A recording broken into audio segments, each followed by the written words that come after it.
1950 সালে বাংলাদেশের চোর যেমন ছিল, কেউ আছে নাকি আশপাশে, কেউ আছে নাকি ভালো করে দেখেনি, না আশপাশে কেউ নেই। এই তো এইটাই সুযোগ, এই সুযোগে ঘরের ভিতর ঢুকবো, ঢুকে ধন দৌলত যা কিছু আছে, টাকা পয়সা যা কিছু আছে সব নিয়ে নেব।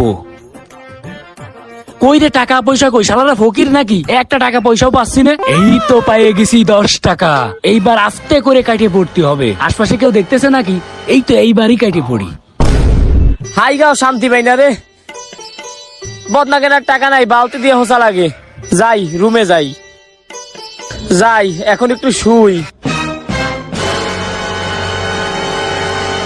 এই এইখানে তো টাকা রাখছিলাম, সেটা কি আছে? হায় হায়,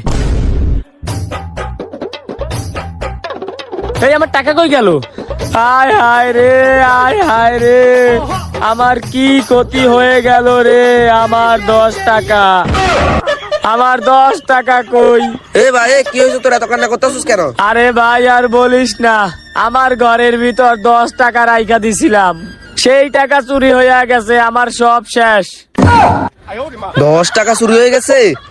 এখন তো তুই নিঃস্ব হয়ে গেছিস, এখন তোর কি হবে? আরে ভাই আমি তো ধ্বংস হয়ে গেছি, আমি তো পুরাই নিঃস্ব হয়ে গেছি, এখন আমার কি হবে? আমি তো পথের ভিখারি হয়ে গেলাম। আহারে তোর জন্য আমার খারাপ লাগতাছে রে, টাকা পয়সা একটু সাবধানে রাখবি না? নেই আর এখনকার যে যুগ, টাকা পয়সা একবার হারালে কি আর পাওয়া যায়?